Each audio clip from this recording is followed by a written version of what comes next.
The investigation into the biggest crypto hack in history is still ongoing. So far, 77% of the $1.4 billion stolen from Bybit remain traceable. 3% have been frozen, but 20% have gone dark. In this video, we'll break down the timeline of the Bybit hack investigation and uncover the story behind the hacker group responsible for it. What if I told you that your crypto trades, your swaps, your staking, even your DEX transactions could be, and here's the craziest part, funding North Korea's nuclear program? This isn't some Hollywood cyber thriller. This is real, and it's happening right now. In this video, we share a timeline of the 1.4 billion Bybit hack and the story of the Lazarus group, the most dangerous cyber criminals in the world, who have been stealing billions for years. Well, about 2 hours ago, Bybit experienced a hack.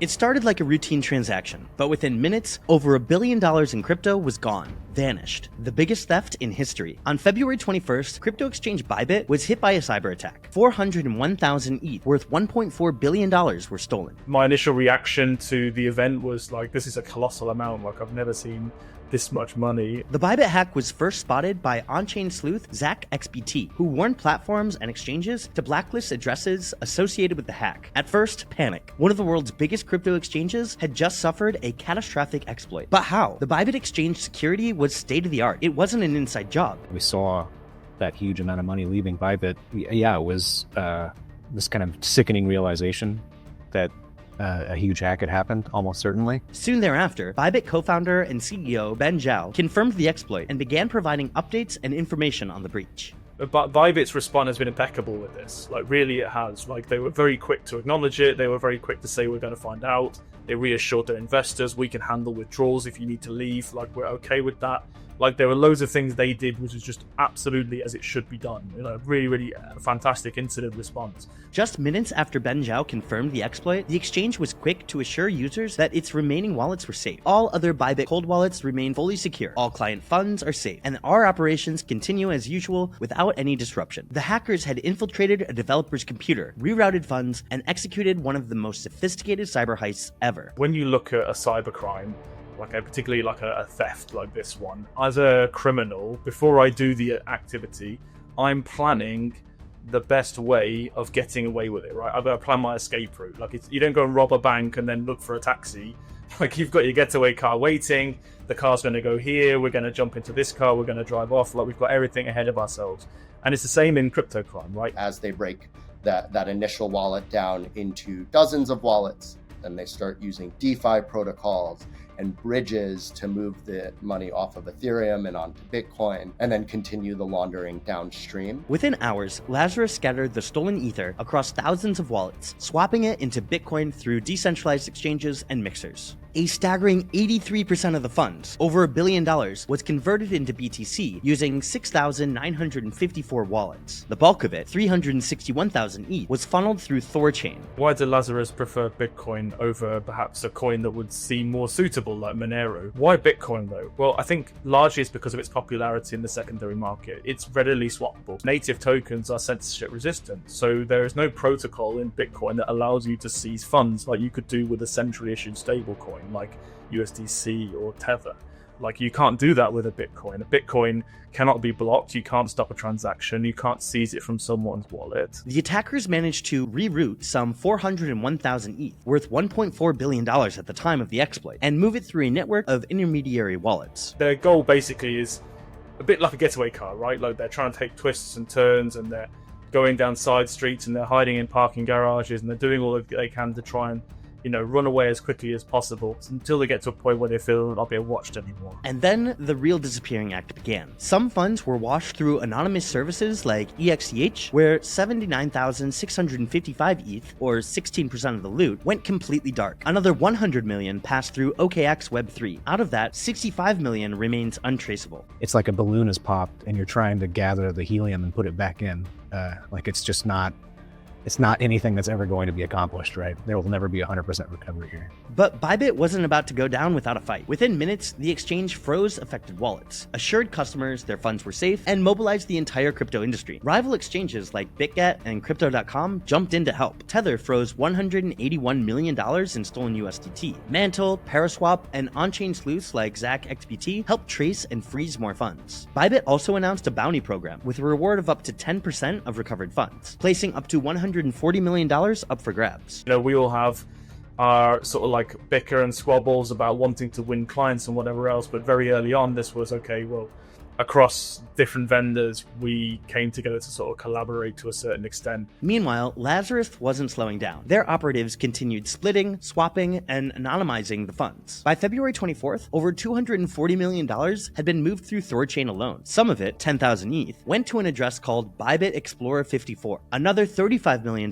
passed through the shadowy exchange EXCH, which later, accidentally, sent stolen ETH to another exchange's hot wallet. Despite mounting pressure, EXCH refused to fully cooperate. But the biggest laundering operation happened on Thorchain. Within 48 hours, over $240 million in stolen ETH was converted into Bitcoin. Thorchain's total swap volume exploded past $1 billion. I think if groups, organizations like Thorchain want to continue to serve the industry and serve users, they have to put mechanisms in place to deal with stuff like this. It's just not tolerable that they continue to move that kind of money. On February 26, the FBI officially named the Lazarus Group as the perpetrators, linking them to previous high-profile attacks on Femex, BingX, and Polynex. They identified 51 blockchain addresses linked to the hackers and urged crypto firms to block transactions coming from these wallets. But Lazarus had been preparing for this. They had laundered over 54% of the stolen Bybit funds. Lazarus Group is waging cyber warfare on the global financial system. They don't just steal, they infiltrate. North Korea has always used a lot of different techniques in order to evade detection on the blockchain. That being said, they do have a very unique fingerprint when they do that. They pose as developers in crypto startups. They run elaborate phishing schemes. They even create fake job interviews to implant malware on victims' devices. They aren't just hackers, they're a state-sponsored cyber army. Lazarus Group operates under North Korea's intelligence agency, stealing billions to fund the regime's weapons program. One of North Korea's main goals is funding their nuclear weapons program. They need income, foreign income, in order to facilitate that activity. And in doing these types of hacks, these certainly help facilitate their weapons of mass destruction program. Lazarus first made headlines by hacking Sony Pictures, leaking data, and wiping computers over a movie mocking Kim Jong-un. Back in the mid-2010s, North Korea's revenue sources were a lot more prosaic. They sold things like anthracite coal to China. They sold manganese and iron. They sold counterfeit cigarettes, and they sold drugs. That's basically where North Korea's money came from. And it was relatively easy to track, relatively easy to find and disrupt. Many of, for example, the Chinese companies and businessmen who worked with North Koreans, they were really easy to figure out and, track down. 2 years later, they tried stealing $1 billion from the Federal Reserve. A typo in a transfer request stopped them, but they still got away with $81 million. 1 year later, Lazarus turned to crypto. In 2017, they stole $530 million from Cointelegraph, then $600 million from Axie Infinity's Ronin network in 2022. Suddenly they had access to more money than they ever could have made. It's like a bonanza. It's money beyond the wildest dreams of the North Koreans, even just a few years ago. So this is, I think, the most important source of revenue the North Koreans have now, by far. The FBI named them. The US issued warrants and multi-million-dollar bounties, but North Korea doesn't extradite its cyber army. Their goal is just to raise money for the regime, and there's just no chance that they're ever going to be extradited or arrested. Because they're not leaving North Korea, or at worst or at best, they're in China, which has a vested interest in keeping the regime alive. So they just don't have the kind of normal fear mechanisms, right? And with crypto still a hacker's paradise, the real question isn't if they'll strike again, it's when.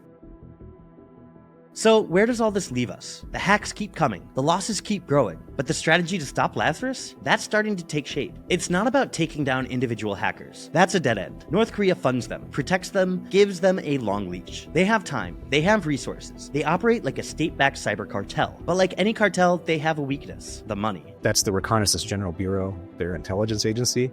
They're the ones who run the hacking operations. They're the ones who send that money to Kim. And to control that, the regime uses a couple of banks, and that's the Foreign Trade Bank and the Korea Kwangsong Banking Corporation, KKBC. And so if you go after those banks, that's the choke point. That's where the money is. That's where the money is funneled. Think of how drug cartels move cash. It's not the street dealers who keep the system running. It's the bankers, the launderers, the ones who turn dirty money into something usable. Lazarus operates the same way. They don't steal for the sake of stealing. They steal to fund a regime, and that money has to go somewhere. The fact that they are really effective in social engineering, whether it be phishing links in email or remote IT workers. They are getting access to organizations, which allows them that opportunity to create a backdoor to get the funds out. If you look at all the prior cases that the FBI has indicted and taken public, it's always a Chinese broker. It's always a Chinese broker in Hong Kong or the mainland, wherever.